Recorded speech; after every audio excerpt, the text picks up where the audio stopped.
when my daughter, Alexis, shoved me against the kitchen wall and yelled, "Oh, you're going to the nursing home. Oh, or you can sleep with the horses in the paddock. Pick now." I felt my heart shatter into 1,000 pieces, not because of the threat itself, but because I only saw coldness in her eyes, as if I were an old piece of furniture taking up too much space. What she didn't know was that I had been keeping a secret for 30 years, a secret that would change everything between us. And in that moment, I decided it was time to use the only weapon I had left, the truth. But before I continue, check if you're already subscribed to the channel and write in the comments, where are you watching this video from? We love to know how far our stories are reaching. My name is Sophia. I am 62 years old, and my whole life I believed that a mother's love was capable of overcoming anything, that it was enough to give everything, to sacrifice down to the last hair, for children to recognize that love. But life taught me in a brutal way that it's not always like that. I raised Alexis alone since she was 5 years old. My husband, Jim, abandoned us without looking back, leaving only debts and a small house on the outskirts of a quiet town in Vermont. The house had a large piece of land with some horses that Jim raised as a hobby. When he left, I thought about selling everything, but Alexis loved those animals. I saw her little eyes light up every time she stroked the horses' manes, and I didn't have the heart to take that away from her. So I kept going. I worked as a seamstress during the day and as a cleaner at night. My hands became rough, my back hurt constantly, but every time I saw Alexis smile, I thought it was all worth it. I paid for her education, her clothes, her dreams. When she wanted to go to college to study business administration in the capital, I sold the jewelry my mother left me to pay for the first semester in New York City, New York. It was at college where she met George, a boy from a wealthy family who was studying the same major. From the start, I noticed he looked at our simple life with contempt. When he came to visit us for the first time, he wrinkled his nose at the sight of the modest house, the horses in the paddock, the peeling paint on the walls. But Alexis was in love. And who was I to interfere with my daughter's happiness? They got married 3 years later, in a ceremony for which I used up my last savings to help pay. George didn't even say thank you. He just smiled that fake smile and went back to talking with his fancy friends. That day, for the first time, I felt like I was losing my daughter. Not because of the marriage, but because of a world I didn't belong to. The first few years were calm. Alexis visited me occasionally, always in a rush, always checking her watch. I pretended not to notice the growing distance between us, until 2 years ago, everything changed. Jim, my ex-husband, died in a car accident and left a will. I never imagined that the man who abandoned us would have anything to leave behind. But during the years he was away, Jim built a small fortune through investments, and for some reason I'll never understand, he left everything to Alexis. $200,000, an amount that felt like winning the lottery for us. When the lawyer gave us the news, I saw the gleam in my daughter's eyes. It wasn't joy, it was something deeper and more disturbing. It was ambition. George was by her side, and his smile sent a shiver down my spine.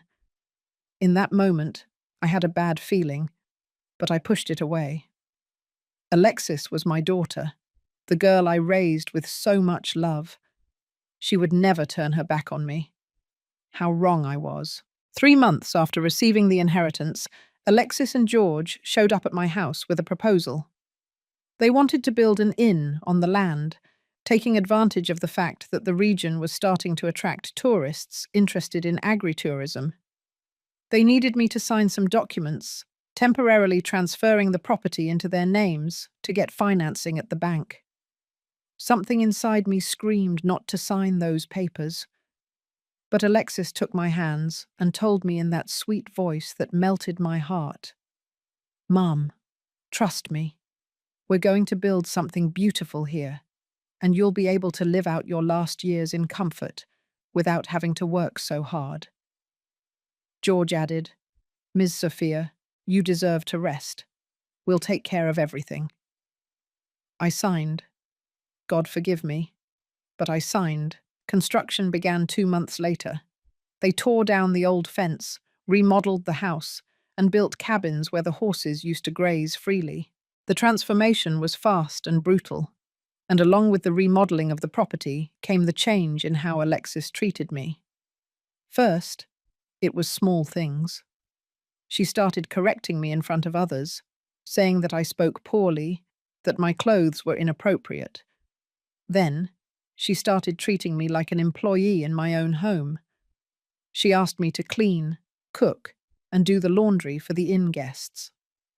I obeyed, thinking I was helping, that it was my contribution to the family business. But things got worse. George started ignoring me completely, as if I were invisible. Alexis started complaining that I was occupying the best room in the house, that they needed that space for guests. They moved me to a tiny windowless room in the back that looked more like a storage closet.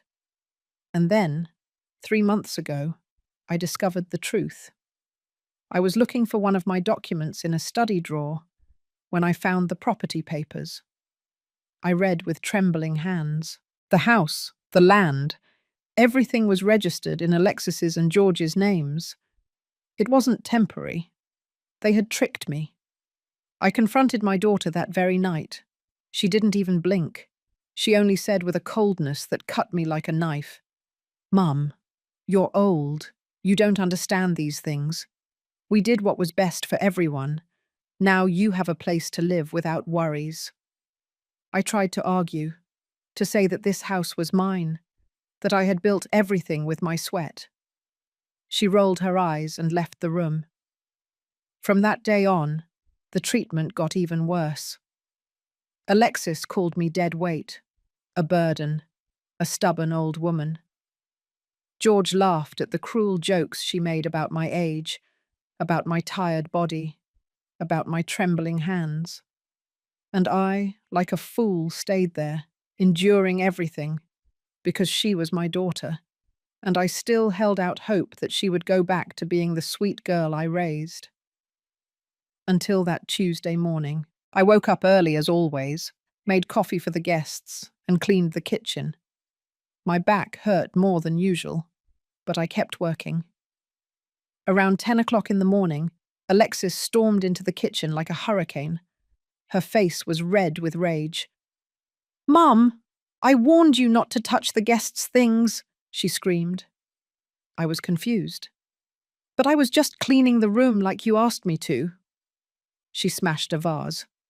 "A vase that cost $500. See? You're useless now."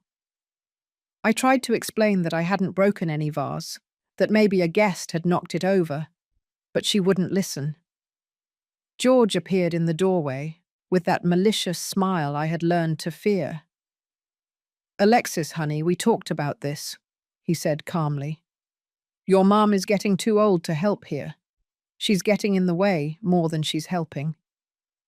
Alexis nodded, and then she said the words that changed everything. "Mum, we've decided. Either you go to a retirement home that we'll pay for, or you go sleep with the horses in the paddock. You choose." The silence that followed was deafening. I looked at my daughter, searching for any sign that this was a cruel joke, an empty threat. But her eyes were serious, determined. She was really giving me that ultimatum. That's when something inside me broke. It wasn't my heart, which had been in pieces for months. It was something different. It was the fear, the submission, the foolish hope that things could get better. All of that vanished, and in its place arose a cold, crystal-clear certainty. "All right," I said, my voice coming out firmer than I expected. "I'm leaving." Alexis looked surprised. Maybe she expected me to beg, to cry, to humiliate myself even more. But first, I continued, I need to make a phone call. I went up to my little back room, that cramped, windowless space where I had spent the last few months. My hands were trembling as I searched the bottom of the old suitcase I kept under the bed. There it was, the yellowed envelope I had kept hidden for 3 decades. Inside it, a document I swore I would only use as a last resort. And the last resort had arrived. I picked up my old cell phone, the one Alexis used to mock because it was from Grandma's time. I dialed a number that was etched into my memory, even though I had never called it. My heart was pounding so hard I thought it would burst right there. 3 rings. 4. Then a man's voice answered. Torres and Associates office, good morning. Good morning, I replied, trying to control my voice. I'd like to speak with Mr. Carlos Torres, please. It's about the Jim Ferreira case. There was a pause on the other end. 1 moment, dear.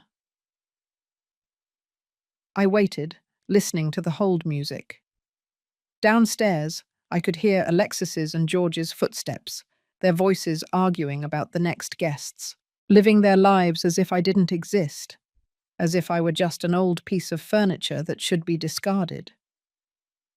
Ms. Sophia? Mr. Carlos's voice was kind, worried. Are you all right? It's been so long since I've heard from you. Mr. Torres, the time has come, I said simply. I need you to do what we talked about 30 years ago. Silence. Then, a heavy sigh. Are you completely sure? There's no going back. I'm sure. Very well. I'll prepare everything. Can you come to the office tomorrow at 10 o'clock in the morning? I'll be there. I hung up and sat on the bed for a long moment, holding the envelope against my chest. Inside it was the truth I had hidden from Alexis her whole life. A truth about her father, about the inheritance she received, about lies that had been built up for decades. When Jim abandoned us, he wasn't just running away from the responsibility of being a father and husband. He was running from a crime. My ex-husband had embezzled money from the company where he worked, a considerable amount. I discovered it by accident a few days before he disappeared. I found documents hidden in his study, bank statements from accounts I didn't know about. I confronted Jim that night. He panicked, said he had done it because he wanted to give us a better life, that he was going to pay the money back. But it was too late. The company had found out, and the police were investigating. He fled before he could be arrested, leaving me alone with a small child and a mountain of unanswered questions. What Alexis never knew was that the money her father invested and multiplied over the years was stolen money. Her inheritance came from a crime, and I had proof of everything. Documents Jim sent me years later, in a letter begging for forgiveness, explaining everything, imploring me not to tell Alexis. I kept that letter. I kept the documents. And I kept the secret. Not for Jim, but for my daughter. I didn't want her to grow up knowing that her father was a criminal, that the money she dreamed of receiving one day had a dirty origin. But now Alexis had used that stolen money to steal from me too, to take my house, my dignity, my life. And I was no longer going to protect her. I went down the stairs with the suitcase in my hand. It was a small suitcase, with only a few clothes and personal items. I didn't need anything else from that house. Everything that truly mattered was in the envelope I carried inside my purse. Alexis was in the living room with George. When they saw me with the suitcase, she raised an eyebrow. Have you decided then? Nursing home or paddock? Neither, I replied calmly. I'm going to stay with a friend for a few days until I sort out my situation. I saw the relief on her face. She probably thought I was accepting my fate, leaving their lives without making a scene. George gave that satisfied smile of his. Good decision, Ms. Sophia. It's for the best. I looked at my daughter. She avoided my gaze. and in that moment, I felt a pang of sorrow. She was still my little girl, somewhere behind that mask of coldness. But she was a girl I no longer recognized. "Alexis," I said softly, "are you sure this is what you want? To throw me out like this?" She finally looked me in the eye, and what I saw there gave me absolute certainty that I was doing the right thing. There was no remorse, no doubt, just impatience. "Mom, stop the drama. You'll be fine, and we will too." I nodded. "All right, then that's how it is. But I want you to remember this moment, because in a few days, you're going to understand that choices have consequences." George laughed. "How dramatic, Ms. Sophia. You sound like a soap opera character." I didn't reply. I just picked up my suitcase and walked out the door. The horses neighed as I passed. I stopped for a moment and stroked the mane of Star, the oldest mare, the one Alexis loved so much as a child. The mare rested her muzzle on my hand, as if she understood I was leaving. "Take care of her," I whispered to the animal, "even if she doesn't deserve it." I walked down the dirt road until I reached the highway. I called Marcy, my friend of decades, and quickly explained the situation. Without asking questions, she said I could stay at her house for as long as I needed. That night, lying in the guest room at Marcy's house, I couldn't sleep. I thought about everything that had happened, about how I had reached this point. A part of me still doubted if I was doing the right thing. But then I remembered Alexis's gaze, that cold contempt, and my determination was renewed. The next morning arrived slowly. I dressed carefully. I put on my best clothes, a blue blouse that I had sewn myself years ago. At 9:30 in the morning, I took a bus to downtown. Mr. Carlos Torres's office was in an old but well-maintained building. The receptionist recognized me right away, even after so many years. She led me straight to his office. Mr. Carlos was older, his hair completely white now, but his gaze was still the same, penetrating and kind at the same time. He stood up and shook my hand firmly. "Ms. Sophia, I'm so sorry it's come to this." "Me too, Mr. Torres, but I don't see any other way out." He pointed to a chair and took a thick folder from the shelf. "Very well, let's go over everything from the beginning. When Jim Ferreira came to see me 32 years ago, he was desperate.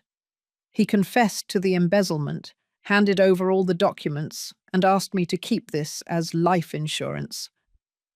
"Life insurance?" I repeated, confused. Mr. Carlos nodded. "He was afraid the company would go after his family, so he created a document confessing everything and naming you as the sole legitimate heir to any assets he might acquire. The idea was to protect you and Alexis from future lawsuits." He opened the folder and began showing me documents. I recognized Jim's handwriting on several pages, authenticated signatures, witnesses. "But what does this mean now?" I asked. "It means, Ms. Sophia, that legally, the inheritance Alexis received should have been yours. Jim left everything in her name because he thought it would be easier, less bureaucratic.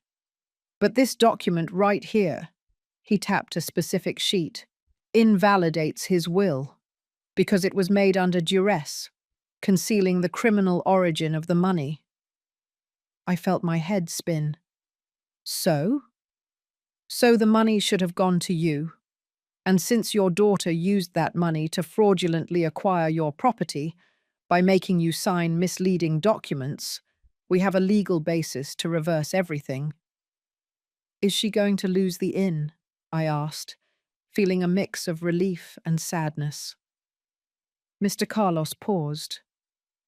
"Not necessarily. It will depend on how you want to proceed. We can return the property to your name, nullifying the fraudulent transfer. As for the inheritance money, it will legally go to you. Alexis will have to return what she spent. But—" He looked at me seriously. This will completely destroy the relationship between you two. She already destroyed it, I replied, my voice sounding unlike my own. When she gave me a choice between a nursing home and a paddock, she destroyed everything that was left between us. Mr. Carlos spent the next 2 hours explaining every detail of the legal process. My head was swimming with so much information, hearings, documents, deadlines. But one thing became clearer and clearer. I had every legal right to reclaim what was mine. I wasn't asking for a favor. I was demanding justice. I signed the necessary papers to start the process. The lawyer guaranteed me that everything would be done discreetly at first. Official notifications would be sent. Alexis would have the opportunity to defend herself. But he also warned me about something that made me swallow hard. Ms. Sophia, when your daughter receives the summons, she will be furious. And she will probably try to find you, pressure you, maybe even threaten you. It's important that you are emotionally prepared for that moment. I nodded, but inside I was terrified. I knew my daughter. I knew how she could be when she was crossed. But something had changed in me after that ultimatum. I was no longer the submissive mother, willing to accept any scrap of affection. I was a woman tired of being trampled on. And that woman had teeth. I left the office feeling strange. My body was heavy with tension, but there was something lighter in my chest, as if a weight had been lifted. For the first time in months, I felt like I had some control over my own life. Marcy was waiting for me on the corner of the building. She insisted on taking me to a coffee shop to talk. As we drank coffee, I told her everything. My friend listened in silence. Her eyes welled up when I spoke of Alexis's ultimatum. Sophia, you were too patient. Way too patient, she said, holding my hand. That girl needs to learn that a mother is not a doormat. I'm scared, Marcy. Scared I'm doing the wrong thing. She's my daughter. And you are her mother, Marcy interrupted firmly. But that doesn't mean you have to accept being treated like dirt. You gave her everything. You worked until your bones ached. And she responded with contempt. That's not love, Sophia. That's abuse. Her words echoed in my mind the whole way back. Abuse. It was a strong word, but maybe that was exactly what I was suffering. Emotional, psychological, financial abuse. And I had accepted it all in silence because I didn't want to admit that my daughter, the one I raised with so much love, was capable of treating me that way. 4 days passed. 4 days of anxiety, waiting for the storm I knew was coming. Marcy tried to distract me. She took me for walks.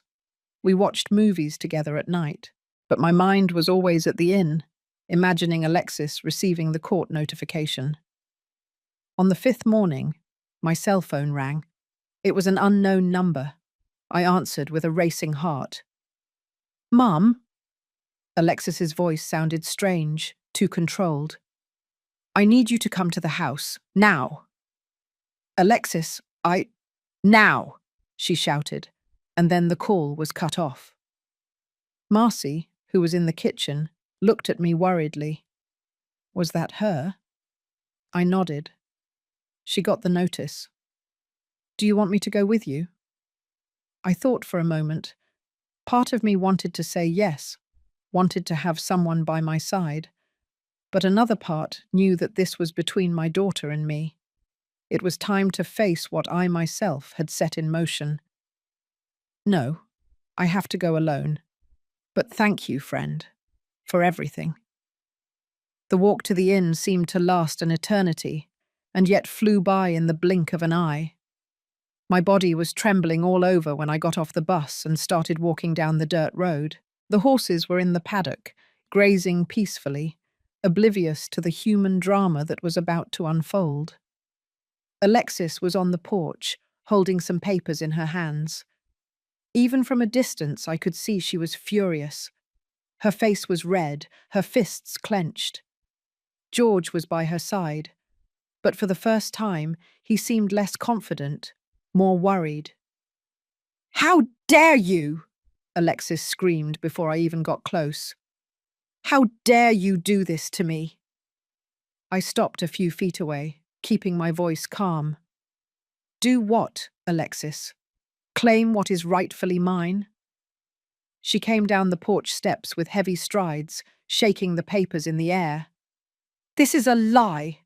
You're lying to try and steal what my father left me." "I'm not lying. Everything in those documents is true. Your father wrote everything down, with witnesses, before he died." George came closer, trying to look threatening. "Ms. Sophia, you don't know what you're getting into. We have very good lawyers. We're going to destroy this ridiculous lawsuit." I looked at him with a calm that surprised me.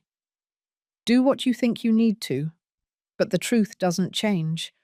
The money you used was stolen, and you tricked me into taking my house. All of that is documented."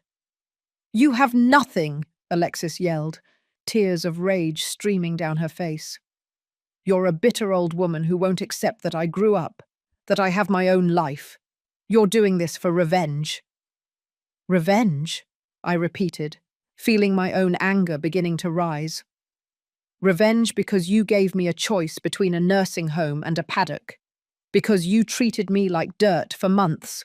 Because you stole my house by using my love for you against me." "I didn't steal anything. You donated it. You signed the papers of your own free will. After you tricked me, made me believe it was temporary. That's called fraud, Alexis, and you know it." She lunged at me with such force that I thought she was going to hit me. George grabbed her arm. "Calm down, honey. It won't help." Alexis pulled away from him abruptly. "You want the house? You want the money? You can keep it. But don't you ever look me in the face again. Don't you ever look for me again. For me, you died today." The words were like knives, each one piercing my heart. But I didn't let her see my pain. I just responded in a firm voice. "If that's what you want, I accept. But one day, Alexis, you're going to understand what you lost. And it won't be the house or the money. It will be something that no money can buy." "What? Your self-sacrificing mother's love? I'm sick of that story." She spat the words with such hatred that she barely seemed like my daughter. "No," I replied softly. "The opportunity to have someone who loved you unconditionally, someone who would have given their life for you.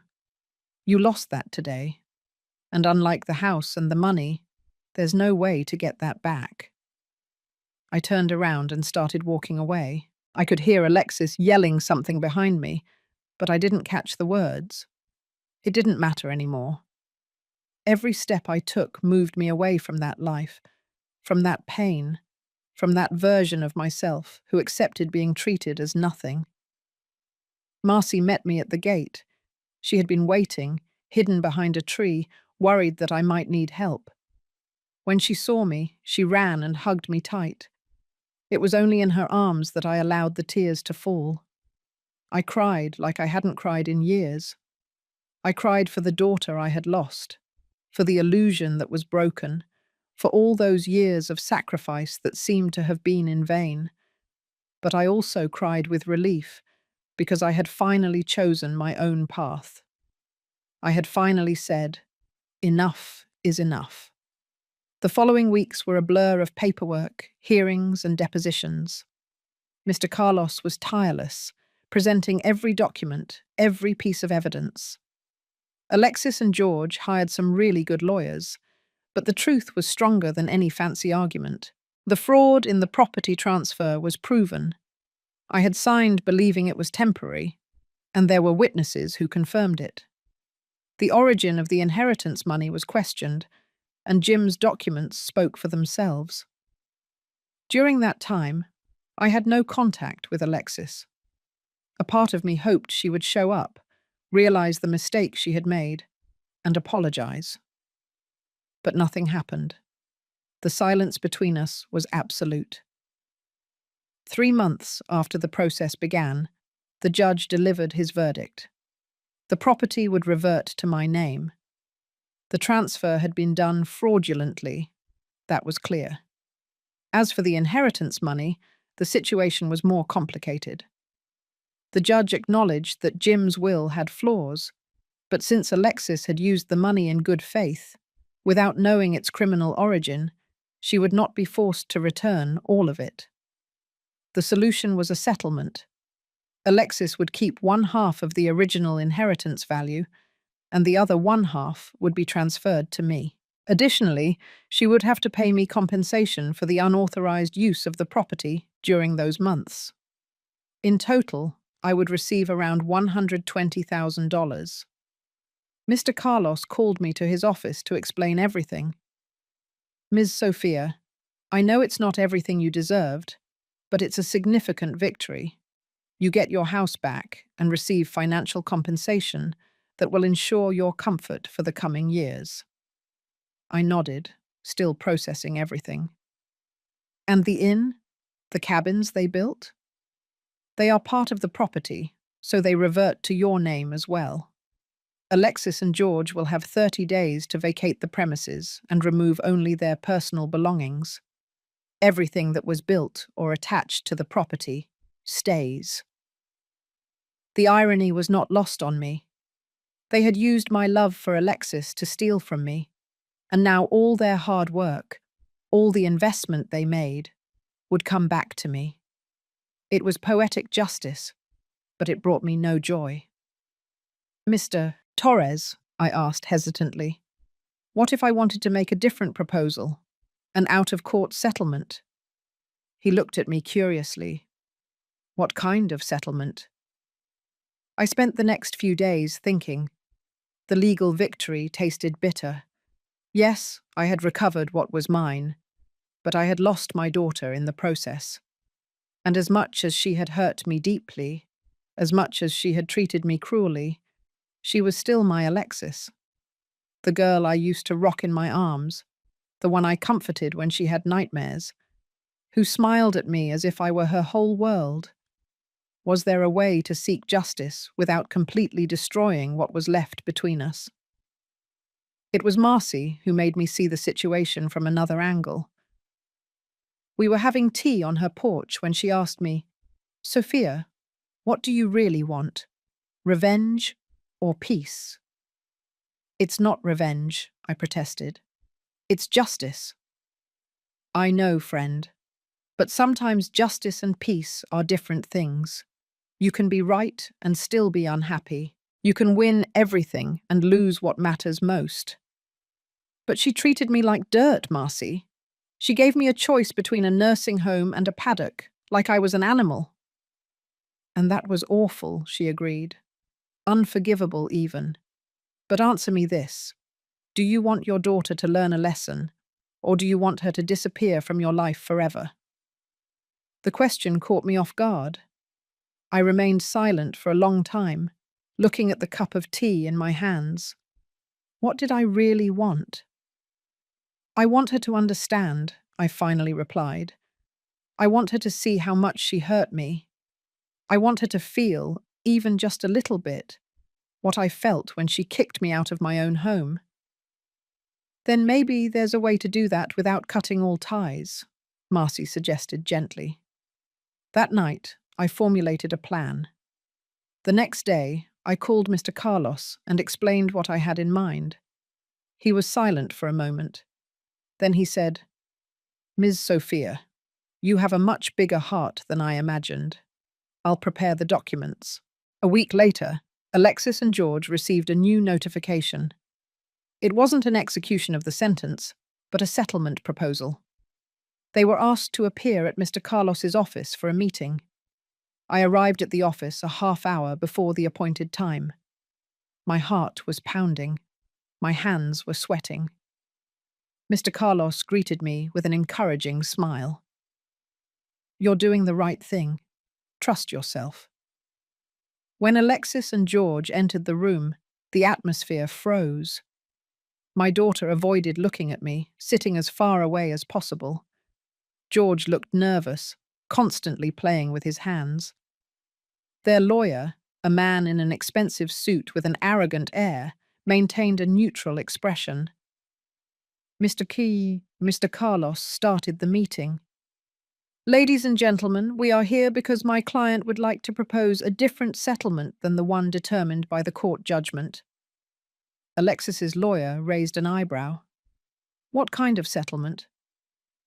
Ms. Sophia is willing not to execute the sentence completely, under certain conditions, Mr. Carlos explained, looking at me for confirmation. I nodded, and he continued. First condition. The property reverts to Ms. Sophia's name, as determined by the judge. This is non-negotiable. Alexis finally looked at me, her eyes full of contained rage, but she didn't say anything. Second condition. Instead of completely vacating the property, Alexis and George can continue to manage the inn, but now as tenants, paying a fair monthly rent to Ms. Sophia. There was a moment of stunned silence. Their lawyer leaned forward. And what would the amount of that rent be?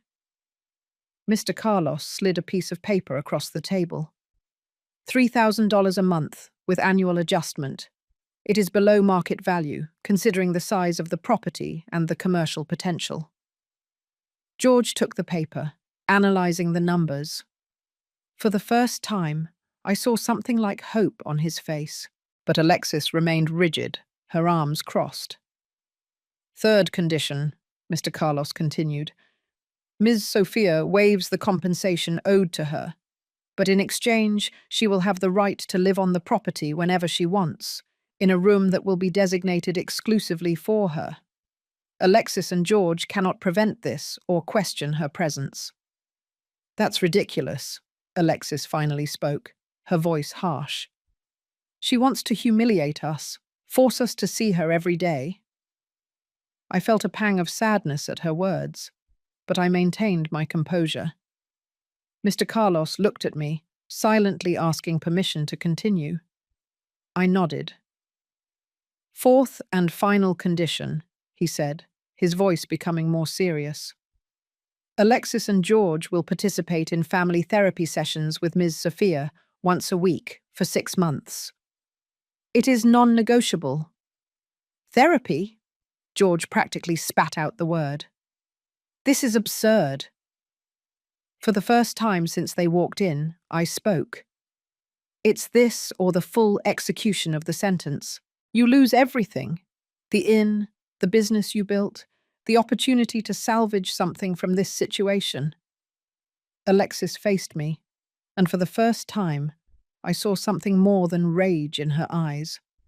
There was fear there, and maybe, just maybe, a flicker of regret. Why are you doing this? She asked, her voice slightly breaking. If it's to torture me, to rub it in my face that you won. It's not about winning or losing, I interrupted her, my own voice choked with emotion. It's about trying to save what can still be saved. It's about giving you the chance to understand what you did. And it's about me having the courage to look at myself in the mirror and know that I did everything I could. Their lawyer asked for a moment to speak privately with his clients. The 3 of them left the room. Mr. Carlos held my hand. Regardless of what they decide, you are being very brave. 15 minutes later, they returned. Alexis's eyes were red as if she had been crying. George looked defeated. The lawyer went straight to the point. My clients accept the terms of the settlement. We signed the papers that same afternoon. Each signature felt like it weighed a ton. When we finished, Alexis quickly left the room without looking back. George followed her, but stopped at the door and turned back to me. Ms. Sophia, he said in a low voice. I'm sorry for the things I said, for the way I treated you. It wasn't a full apology, but it was something. George, I replied, I hope you use this opportunity well, because there won't be another one. He nodded and left. I returned to the property on a Thursday afternoon. Marcy insisted on coming with me, and I gratefully accepted. I needed moral support for that moment. The house looked different, and yet exactly the same. The cabins Alexis built were pretty, I had to admit. She had good taste, she got that from me. But it wasn't the cabins I looked at first. My eyes went straight to the paddock, where the horses were grazing peacefully. Star, the old mare, raised her head when she saw me and trotted up to the fence. I stroked her muzzle, feeling tears well up in my eyes. "I'm home," I whispered to her. "I'm back." Marcy gently touched my shoulder. "Do you want me to stay with you tonight?" "No, friend. I need to do this alone. I need to reclaim this space, you know?" She understood. She hugged me tight and left, but not before making me promise to call if I needed anything. I walked into the house slowly, as if I were stepping onto unfamiliar territory. Everything was clean, organized. Alexis and George had left my room, the real one, not that storage closet, intact. My things were still there, just as I had left them months ago. I sat on the bed and looked around. This room held so many memories. It was where I spent sleepless nights when Alexis was a baby, rocking her to sleep. It was where I cried when Jim abandoned us. It was where I dreamed of a better future for my daughter. And it was from here that I was expelled, treated like a nuisance. But now I was back. The house was mine again. Legally, judicially, mine. But emotionally, it still felt like enemy territory.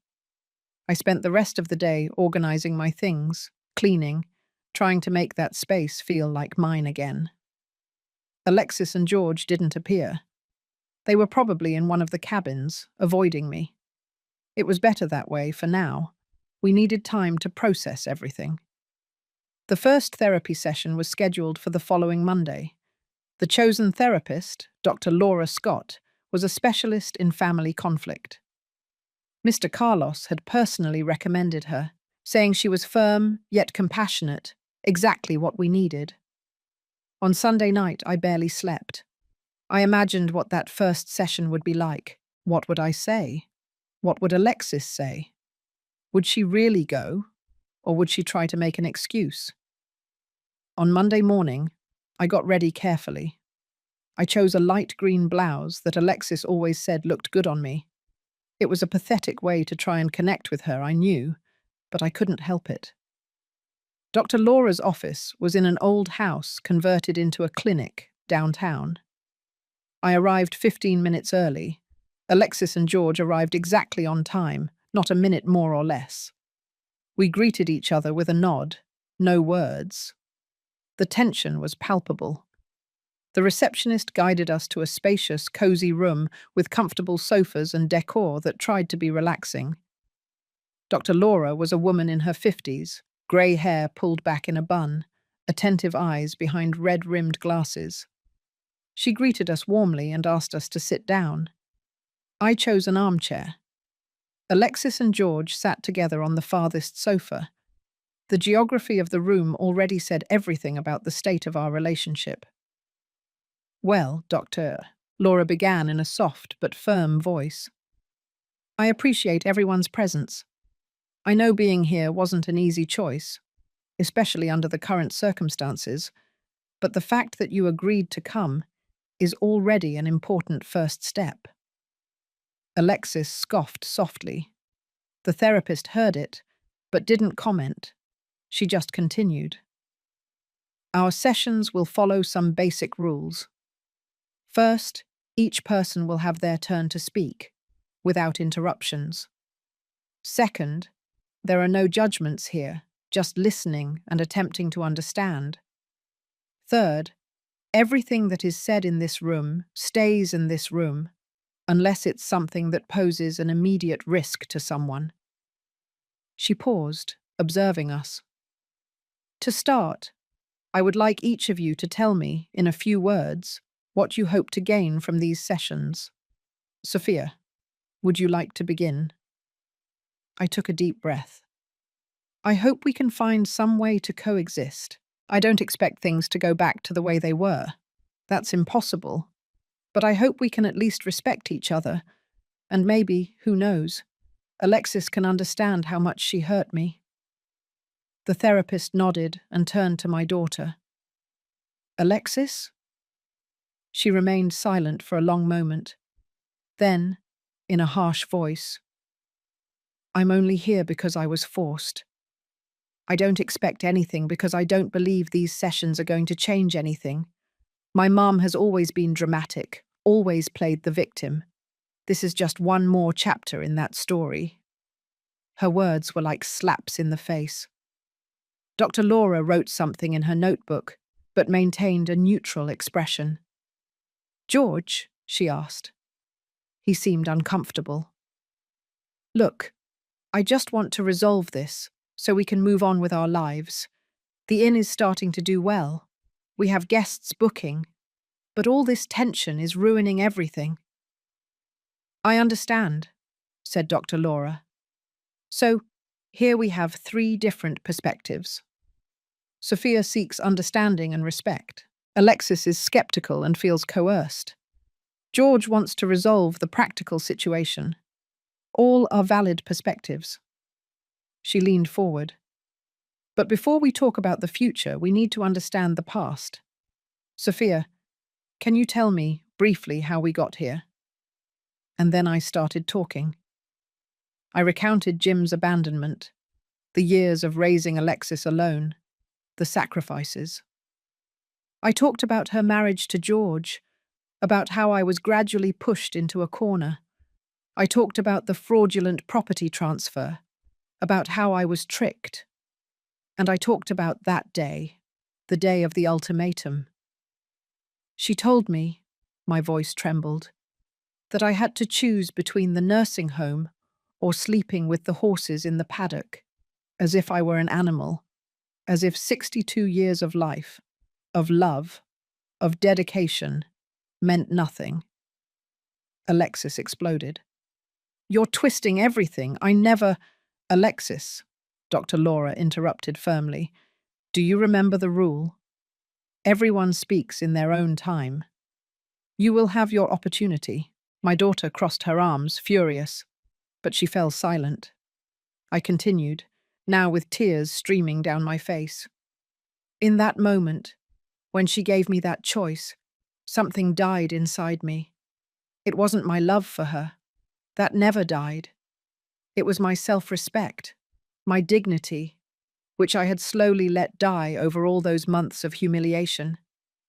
And I realized I needed to choose, not between a nursing home and a paddock, but between continuing to be trampled on or standing up and fighting for the minimum respect I deserved. When I finished, the silence in the room was heavy. Dr. Laura handed me a box of tissues. I wiped my tears, trying to regain my composure. Alexis, the therapist said gently, it's your turn. Tell your version. My daughter took a deep breath. When she started talking, her voice was charged with anger, but there was something else there. There was pain, too. My mum has always been like this, always playing the martyr. Oh, I worked so hard for you. Oh, I sacrificed so much, as if I asked for it, as if it were my fault she stayed with a man who ran away. Every word was a stab, but I forced myself to listen without interrupting. She never let me grow up, Alexis continued, always suffocating me with that possessive love. When I met George, she didn't like him from the start. I saw it in her eyes, that silent judgment. And when we decided to live together, she made all that drama. I never made drama. I couldn't contain myself. Yes, you did, Alexis yelled. Not with words, but with those looks, those sighs, always making me feel guilty for wanting to have my own life. Dr. Laura raised her hand. Sophia, you will have a chance to respond. Alexis, continue. My daughter wiped a tear that insisted on falling. When we received my father's inheritance, it was the first time in my life I had any money, any chance to do something for myself, to build something. And of course, my mum was there, with that disapproving look, thinking I was going to waste it all. I never said that, I started. You didn't have to, Alexis exploded. It was written all over your face. And when we had the idea for the inn, she didn't even like it. She kept up her attitude of, I'm supporting this, but I actually think it's a terrible idea. George put his hand on her shoulder, trying to calm her. She took a deep breath before continuing. We didn't trick you with the house papers. We explained everything. You were the one who didn't understand, because you never cared about these practical things. That's not true, I protested, but Dr. Laura shot me a warning look. And yes, Alexis continued, her voice growing quieter.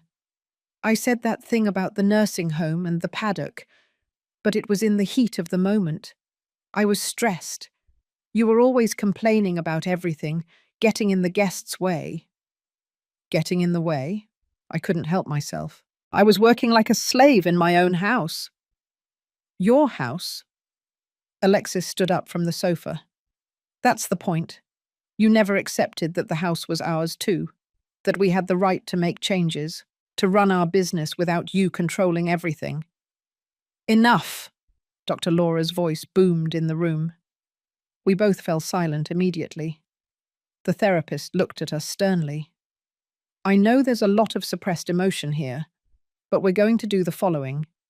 Each of you is going to take 5 deep breaths. Now. We obeyed, albeit reluctantly. The air went in and out of my lungs, but my heart was still racing. Better, said Dr. Laura. Now we're going to try something different. Sophia, I want you to repeat back to Alexis what you just heard. Not what you believe, not your interpretation, just what she said. I looked at my daughter, then at the therapist. She said she always felt suffocated by me, that I made her feel guilty for wanting to have her own life. Continue, Doctor, Laura encouraged. She said that I disapproved of George from the beginning, and that when they wanted to build the inn, I didn't truly support her. I paused, swallowing, and that she doesn't believe she tricked me with the house papers. Alexis looked at me, surprised. Maybe she expected me to twist her words, but I had genuinely listened. Alexis, the therapist turned to her. Now you, repeat what your mother said. My daughter hesitated, then mumbled. She said she raised me alone, that she made sacrifices, and that on the day of the ultimatum it hurt her very much. Continue, Dr. Laura insisted. She said something died inside her when I said that. Alexis's voice was softer now, and that she had to choose between continuing to be trampled on or fighting for respect. There was a moment of silence. Then the therapist said something that would change the course of everything. You are both right, and you are both wrong. Doctor. Laura's words hung in the air like a revelation neither of us expected. I looked at her, confused, and from the reflection I saw, Alexis had the same expression. How are we right and wrong? I asked. The therapist leaned back in her chair, clasping her hands. Because the truth is rarely absolute in family conflicts. Sophia, you are right that you were treated with disrespect, that your daughter crossed unacceptable boundaries. What she said about the nursing home and the paddock was cruel, and no context justifies that level of dehumanization. I felt a validation I hadn't expected, and new tears threatened to fall. But, Dr. Laura continued, turning to me, you also need to recognize that you may have been suffocating at times, that your love, however genuine, may have become an emotional prison for Alexis. I never meant to. I know you didn't, she interrupted gently. No loving mother means to. but intention and outcome are not always the same. Then she turned to Alexis. And you, young lady, are right that you had the right to grow up, to have your own life, to make your own decisions, but you are completely wrong in how you handled it. Instead of setting healthy boundaries, of talking openly with your mother about your needs, you allowed resentment to fester until it turned into cruelty. Alexis lowered her gaze.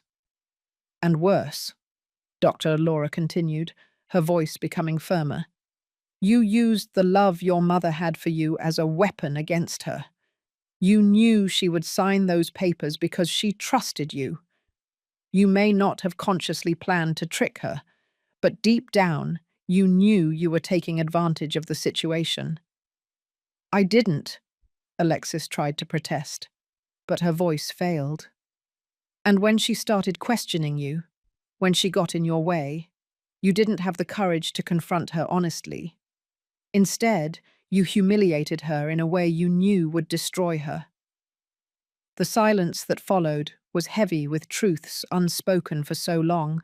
George shifted uncomfortably on the sofa, probably regretting agreeing to this therapy. The problem with the two of you, Dr. Laura concluded, is that you never learned to be adult mother and daughter. Sophia, you remained stuck in the role of the protective mother of a child who grew up a long time ago.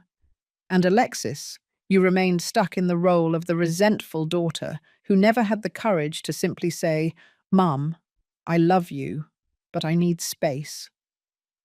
I looked at my hands, those hands that had worked so hard, that had held Alexis as a baby, that had sewn her clothes, that had been injured to give her a better life. And I wondered, was Dr. Laura right? Had I been suffocating? I want to suggest an exercise, the therapist said, picking up 2 sheets of paper and 2 pens. Each of you is going to write a letter to the other. But it's not a normal letter. It's a letter from the other person's point of view. How? Alexis asked. Sophia, you are going to write to Alexis, telling her what it was like to grow up with you as a mother. And Alexis, you are going to write as if you were Sophia, telling what it was like to raise a daughter alone, and then be treated that way. This is ridiculous, Alexis muttered. It's uncomfortable, Dr. Laura corrected, which is different from ridiculous. And you have 15 minutes. You may begin. I took the pen with trembling fingers. Write from Alexis's point of view. How could I do that? But I started, letting the words flow without thinking too much. I grew up knowing my mother loved me, but that love always came with a weight. She sacrificed so much that I felt like I owed her my entire life. Every choice I made felt like a betrayal when it wasn't the one she wanted for me. I love her, but sometimes I just wanted to be free to make mistakes without feeling like I was hurting her. I stopped, feeling the tears return. It was too painful to see things from her perspective, to imagine that my love could have been a burden. When the 15 minutes were up, Dr. Laura asked us to read aloud. I read first, my voice breaking in several places. When I finished, I looked at Alexis. She was crying silently. Your turn, the therapist said gently to my daughter. Alexis wiped her tears and began to read with a choked voice. I worked until my bones ached to give her everything I never had. I watched her grow up and thought it was all worth it. I never expected gratitude, just love. But when she kicked me out of the house, I built. I felt like everything I did meant nothing. I felt like I meant nothing. She stopped, unable to continue. Tears were falling freely now, soaking the paper. George put his arm around her, trying to comfort her. Do you see? Dr. Laura asked softly. You both managed to understand, even if only for a moment, the other's point of view. That is empathy, and empathy is the first step toward healing. The session ended shortly after. We left the office emotionally drained. Alexis and George went one way, I went another. But before we completely separated, my daughter turned around. Mom, she said, her voice hoarse from crying. I I need to think about all of this. Me too, I replied. It wasn't an apology, it wasn't a reconciliation, but it was something. It was a door that had been opened, even if only a crack. The following days brought subtle but significant changes. I returned to the routine of living on the property. Alexis and George managed the inn. I took care of my own business. We crossed paths occasionally, exchanging polite but cold words. The guests probably noticed the tension, but no one commented. I spent hours in the paddock with the horses. They didn't judge, they didn't hold grudges. They just accepted my presence with that simplicity that only animals have. Star became my constant companion. I told her things I couldn't tell anyone, and she just nodded her head, as if she understood everything. One afternoon, I was brushing Star's mane when I heard footsteps behind me. I turned and saw Alexis standing a few feet away, hesitant. "Can I talk to you?" she asked. "Of course," I replied, trying to keep my voice neutral. She approached slowly, as if I were a wild animal that might bolt. We stood side by side, both looking at Star. "I remember when we got her," Alexis said softly. "I was 6 years old. Dad brought her home in an old trailer. She was just a scared, trembling colt, afraid of everything." "I remember," I replied. "You insisted on sleeping in the barn that first night because you didn't want her to be alone." A sad smile crossed Alexis's face. "You brought blankets and stayed with me all night, telling me stories, singing softly. You didn't sleep a wink. It was worth it. You were happy." We were silent for a moment. Then Alexis said, her voice low, "I remember a lot of good things, Mum. It's not that I forgot them. It's just the bad things got bigger, you know? Like they took up all the space in my head." I continued brushing Star's mane, giving her time to find the words. "The therapist gave me an exercise," she continued. "She asked me to make a list of all the good things you did for me, and another list of the bad things." She paused. The list of good things was 3 pages long. The list of bad thing, half a page. I felt my heart clench. And still half a page was enough to make you hate me. "I don't hate you," she said quickly, looking at me for the first time. "I never hated you. I was confused, angry, scared." "Scared of what?" Alexis took a deep breath. "Of becoming you. Of spending my whole life sacrificing myself, suffocating myself, never being anything more than a mother. When I looked at you, I saw a future that terrified me. And instead of talking about it, instead of processing those feelings, I just pushed you away." "But I never asked you to be like me," I protested. "I wanted you to be happy, to have opportunities I never had." "I know that now," she said, wiping away a tear. "But at the time, all I felt was pressure. The pressure to be grateful, to be the perfect daughter, to make up for all your sacrifices. And I knew I would never succeed. So I started to resent you for doing so much for me." The brutal honesty of those words left me breathless. But that was exactly what we needed, wasn't it? Even if it hurt. "And George," she continued, "he saw my frustration and fed it. He said you were controlling, that I needed to be free. And I wanted to believe it, because it was easier than admitting my own guilt." "Did you love him?" I asked, not knowing why that question mattered. "I do love him," she corrected. "I still love him, but now I see that our relationship was built, in part, on that rebellion against you, and that's not healthy." Star nudged my hand with her muzzle, as if asking me to keep stroking her. I obeyed, and the repetitive movement helped me organize my thoughts. "Alexis," I began carefully, I accept that I may have been suffocating, that my love, at times, imprisoned you instead of setting you free. But that doesn't justify what you did, the words you said, the way you treated me. I know, she whispered. I know, and I have no excuse. That day, when I said that thing about the nursing home and the paddock, I saw the light go out in your eyes, and I felt a terrible pleasure because I finally had power over you. But a second later, I felt a horror so great because I realized that I had become exactly the kind of person I always despised. I sobbed, covering my face with my hands. I became my father. I abandoned you the same way he abandoned me. And the worst part is that I knew I was doing it while I was doing it. And I did it anyway. I didn't know what to say. Part of me wanted to comfort her, tell her everything was fine. But it wasn't all fine. And pretending it was would be going back to the old patterns. What do you want from me now? I finally asked. Alexis lowered her hands, revealing a face ravaged by guilt.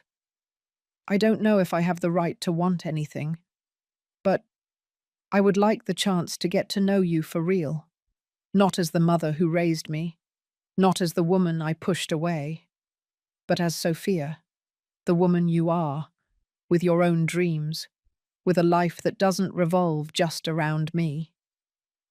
The answer surprised me. I hadn't expected that.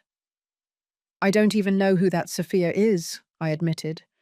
I spent so long being a mother that I forgot how to be a person. Then maybe we can discover it together, she said, a glimmer of hope in her eyes. No pressure, no expectations, just trying. I looked at my daughter. She seemed smaller somehow, more vulnerable. I saw in her the 6-year-old girl who slept in the barn, and also the 30-year-old woman who gave me the cruelest ultimatum. Both were Alexis. Both were part of her. All right, I said slowly. We can try, but with conditions. She nodded quickly. Anything. First, total honesty. If something bothers you, you say it, without silent resentments building up until they explode. Agreed. Second, clear boundaries. You have your life. I have mine. We can love each other without living inside each other. Yes, she nodded, wiping her tears. And third, I paused, because this was the hardest one. You need to do individual therapy, not just the family sessions. You have things to resolve that have nothing to do with me, and you need to do it for yourself. Alexis was silent for a moment. Then she nodded. I already started. After that first session, I looked for Dr. Laura and asked for private sessions. I go twice a week. I felt a surge of unexpected pride. My daughter was truly trying to change. And you, Mum? She asked timidly. Are you going to do therapy alone too? The question caught me off guard. I hadn't thought about it. You should, Alexis said gently. You have things to resolve too. The way Dad left you, the years of struggle, everything you went through with me. You deserve that space to heal. She was right. Once again, my daughter was showing me something I didn't want to see. I'll think about it, I promised. We stood there for a little longer, in silence, watching the horses. It wasn't comfortable, but it wasn't that suffocating tension from before either. It was just two women trying to find a way. The following weeks brought subtle but significant changes. I started my own sessions with Dr. Laura, and it was like opening a box that had been closed for decades. We talked about Jim, about how his abandonment shaped the way I loved Alexis. We talked about my need to be needed, to prove my worth through sacrifice. Sophia, the therapist told me in one session, you transformed your suffering into identity. You became the woman who suffers, who sacrifices, who endures everything, and subconsciously, you started to need that role. Because if you weren't suffering, who would you be? The question haunted me for days. Who was I apart from mother, apart from victim, apart from the strong woman who endured everything? I decided to find out. I started with something small. I enrolled in a painting class in town. I had always liked to draw when I was young, but I gave it up when Alexis was born. There was no time, no money, no space for my little dreams. Now, every Tuesday and Thursday afternoon, I would take the bus and go to class. The other students were younger, but they welcomed me well. I discovered that I had some talent, or at least enthusiasm. I painted the paddock, the horses, the sunset over the property. One afternoon, I was painting on the porch when Alexis arrived from the market. She stopped, observing my canvas. "It's beautiful," she said, and she seemed sincere. "Thank you. I'm taking a class." "Really? I didn't know you painted." "I didn't know either," I replied with a half smile. Or rather, I had forgotten. She pulled up a chair and sat next to me, watching me work. It was the first time we were together like that, with no palpable tension in the air, with no heavy words that needed to be said. "Mum," she spoke after a while, "you're different." "Different how?" "Lighter, as if, I don't know, as if you were less concerned with being my mother and more concerned with being yourself." Dr. Laura helped me see that I got lost in the role of mother, that I forgot to be Sophia. Alexis nodded thoughtfully. "In my individual therapy, I've been working on something similar. How did I define myself so much against you that I forgot to define myself for myself?" "And are you finding out who you are?" "Little by little," she replied. "It's harder than it seems, peeling back all the layers of anger, of resentment, of expectations, and finding who I really am underneath all of that." We kept talking, and for the first time in years, we didn't talk about the past or our wounds. We talked about small things: the new guest who had arrived with 3 dogs, the changing weather, a recipe Alexis wanted to try. They were normal conversations of normal people, of a mother and daughter who were learning to simply exist together. The family therapy sessions continued. Some were productive, others were emotional battlegrounds. In one of them, a particularly difficult one, Dr. Laura had us do a forgiveness exercise. "Forgiveness," she explained. "It's not forgetting or justifying. It's letting go of the weight you carry. It's a gift you give yourselves, not to the person who hurt you." She gave us papers and asked us to write, "I forgive you for," and list everything. I wrote, "Alexis, I forgive you for kicking me out. I forgive you for giving me that cruel ultimatum. I forgive you for using my love against me.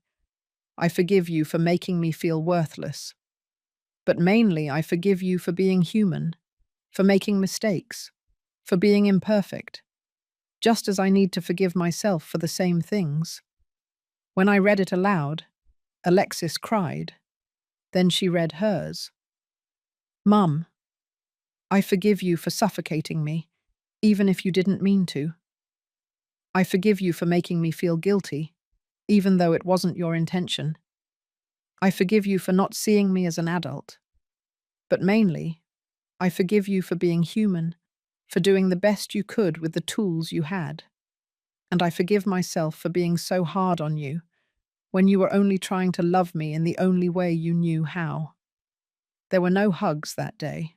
There was no big cinematic reconciliation moment, just a silent understanding, a weight being slowly lifted from our shoulders. The months passed. The inn prospered under Alexis's and George's management. They were good at it, I had to admit. Organized, attentive to the guests, creative in their marketing strategies. They paid the rent on time, kept everything clean and running. And me? I was discovering Sophia. I started sewing again, not out of necessity, but for pleasure. I made embroidered pillows that I sold at a craft fair in town. It wasn't much money, but it was mine, earned with something I loved to do. I made friends in the painting class. Women my age who were also rediscovering who they were after years of being defined only by their roles as mothers and wives. We would go out for coffee, go to the movies, complain about our backaches, and share recipes. I had a life, my own life. One afternoon, 6 months after that first therapy session, Alexis came to me with a proposal. Mum, George and I have been talking. The inn is doing well, but we're thinking of expanding, adding a few more cabins, maybe a small event area. I felt my stomach clench. Alexis, I'm not going to sign anything else without— No, she interrupted me quickly. It's not that. We want to propose a real partnership. Official, with contracts, lawyers, everything in order. You would be a partner with 40%, us with 60%. You would invest part of the money you received, and in exchange, you would have a share in the profits and a vote in the big decisions. I looked at her, surprised. Why would you do that? Because it's fair, she replied simply. It's your property. And why else? Because we want to do it right this time. No tricks, no lies, no taking advantage of you. George appeared behind her, looking nervous, but determined. Ms. Sophia, I never formally apologized for my role in all of this. I was arrogant, manipulative, and I treated you with disrespect. I don't expect you to forgive me, but I want you to know that I'm trying to be better. I remained silent, processing. This version of George was different from the man I knew. Therapy was changing him too. I need to think about it, I replied, and talk to Mr. Carlos, but I appreciate the honesty. I spoke with my lawyer. He reviewed the proposal and said it was fair, even generous, considering I wasn't putting active work into the inn. We analysed every clause, every detail. A week later, we signed the contract. This time, knowing exactly what I was signing. This time, as equals. Dr. Laura celebrated the milestone in our next session. This is huge. You built enough trust to go into business together. It's a giant step. But she was right to be cautious. Remember, she warned, rebuilding trust is like building a house, brick by brick, patiently, and one false move can tear it all down again. We kept the sessions, even when they seemed unnecessary, because we had learned that problems don't scream before they explode. They whisper for years until no one can hear them anymore. In one session, 9 months after the therapy began, Dr. Laura gave us a final exercise. I want you to write gratitude letters, not letters of forgiveness or apology, but letters thanking the other person for what they brought you, even if it was through pain. I spent an entire week writing and rewriting. On the day of the session, I read with a trembling voice. Alexis, I thank you for forcing me to see who I had become. Thank you for breaking me in a way that made me have to rebuild myself better. Thank you for showing me that love without limits is not love. It's a prison. Thank you for growing up and becoming a woman strong enough to stand up to me, even if it was in the wrong way. And thank you for coming back, for trying, for not giving up on us, even when it would have been easier. Alexis also read hers, crying. Mum, I thank you for every sacrifice you made, even the ones I resented. Thank you for loving me with such intensity that it hurt. Thank you for not giving up on me, even when I gave you every reason to. Thank you for teaching me, through your example of fighting back, that it is possible to be strong without being cruel. And I apologize to myself for having been so hard on you when you were only trying to love me in the only way you knew how. A year had passed since that terrible ultimatum. A year since my daughter gave me a choice between a nursing home and a paddock. A year since I decided I would accept neither of the two options and would create my own choice. It was a Saturday afternoon, and we were hosting a party at the inn. Nothing big, just a barbecue to celebrate the 1-year anniversary of the new partnership, as we joked. We had invited the regular guests, some friends, Marcy and Mr. Carlos. I was in the kitchen preparing salads when Alexis came in carrying a box. "Mum, I found this in the attic. I think you'll want to see it." Inside the box were old photos. Alexis as a baby in my arms. Alexis as a little girl riding Star for the first time. Alexis as a teenager at the prom wearing the dress I had sewn. A lifetime in yellowed photographs. "I remember this day," she said, picking up a specific photo. It was her 10th birthday. We were both covered in flour because we tried to bake a cake and it exploded in the kitchen. Laughing, completely happy. "I remember too," I replied, feeling the tears come. "You said it was the best birthday of your life." "It was," she confirmed softly. "And it wasn't because of the cake or the gifts. It was because you were there, truly present, laughing with me. Not the sacrificing, tired mum. Just you, being happy." I looked at her. "Do you know what, Dr. Laura made me realize? That I got so used to suffering that I forgot how to be happy, as if joy was a betrayal of my sacrifices." "And now?" Alexis asked. "Are you happy?" I pondered the question. Was I? My life was so different now. I had my house back, but divided. I had my daughter back, but transformed. I had money, security, my own projects. But was I happy? "I am at peace," I finally replied. "Which is perhaps better than happiness. Happiness comes and goes. Peace stays." "Peace," she repeated, savouring the word. "Yes, I think I'm at peace too, finally." George called from the outside area, announcing that the barbecue was almost ready. Alexis took the salads and left. I stayed alone in the kitchen for a moment, looking out the window. I saw my daughter outside, laughing with the guests. I saw the horses in the paddock, grazing peacefully. I saw my property, my house, my life, rebuilt in a way I never imagined, but somehow more real, more honest than before. Marcy came into the kitchen and hugged me from behind. "How are you, friend?" "Good," I replied. And it was true. Better than I've been in a long time. "You know I'm proud of you, right? Of what you did, of how you stood firm but still left room for forgiveness." "It wasn't immediate forgiveness," I corrected.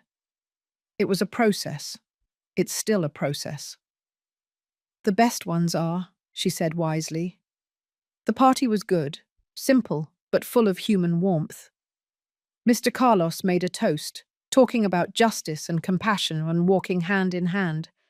People ate, drank, and laughed. It was normal, every day, perfect in its imperfection. Later, when the guests started to leave, Alexis came up to me. "Mum, there's something I want to show you. Can you come with me?" We walked to the paddock. The sun was setting, painting the sky in oranges and pinks. Star approached us, and Alexis stroked her affectionately. "Remember when you said I would choose between the nursing home and the paddock?" she asked, her voice low. My body tensed. It still hurt to talk about that day. "I remember." I was thinking about choices, about how sometimes we give people impossible choices, trying to corner them.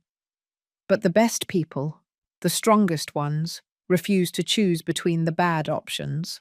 They create their own choice. "That's what I tried to do," I admitted. "And it worked," she said, looking at me.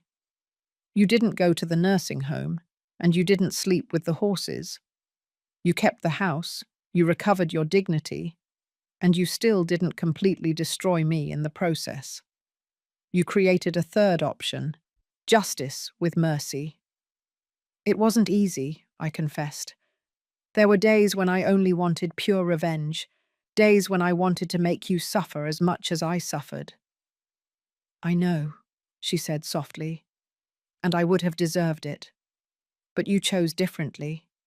And that saved me, Mum. It saved me from becoming irredeemably the horrible person I was turning into. We stood in silence, watching the last rays of sun disappear over the horizon. George and I are trying to have a baby, Alexis said suddenly. My heart skipped a beat. Really? Yes. And I'm terrified, she confessed. Terrified of being a bad mother, of repeating the mistakes, of loving too much or too little, of suffocating or neglecting, of being human, I completed. She let out a choked laugh. Yes, that. Alexis. I held her hands. You're going to make mistakes. Every parent makes mistakes. I made so many with you.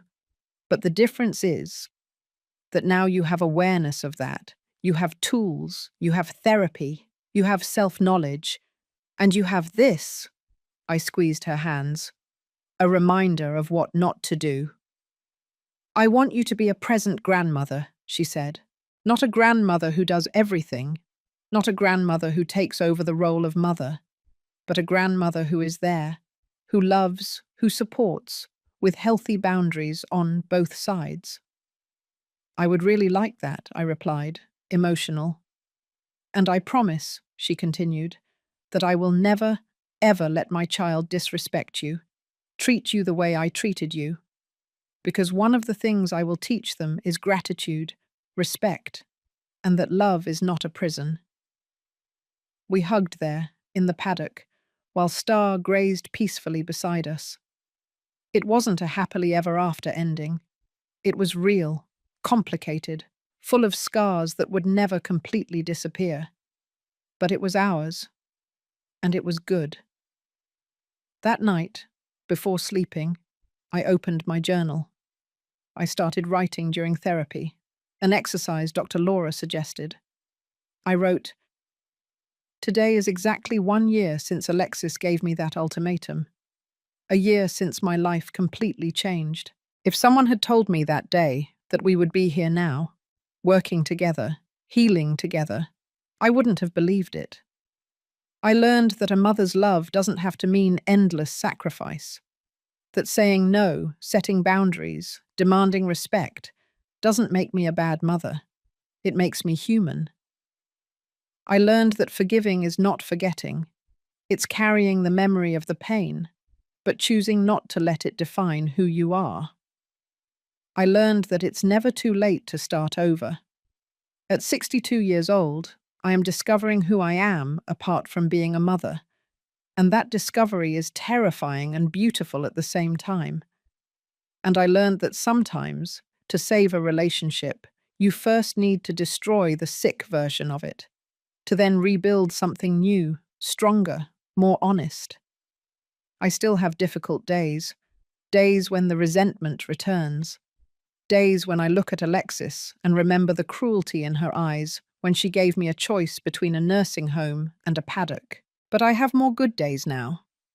Days when I see my daughter and recognize the incredible woman she is becoming. Not despite the mistakes, but because of them. Life didn't give us a happy ending. It gave us something better, a new opportunity. And this time, we are determined to do it right. I closed the journal and turned off the light. Through the window, I could see the paddock under the moonlight. The horses were sleeping standing up. How do they do that? Star, old and wise, looked at me for a moment before closing her eyes again. I smiled in the darkness. When Alexis gave me that cruel choice, she thought she was putting me in my place. But what she didn't know was that I would create my own choice, a choice that would save me, that would save her, that would give us both something we thought we had lost forever, a chance to start over. I didn't choose the nursing home, where I would slowly die in abandonment. I didn't choose the paddock, where I would be humiliated and dehumanized. I chose dignity. I chose justice. I chose the truth. And in doing that, I chose life. My own life, finally. Now, if you liked this story, click to subscribe. And tell me in the comments what part left your jaw dropped. Oh, and don't forget to become a member to get access to exclusive videos that I don't upload here. I'll see you there.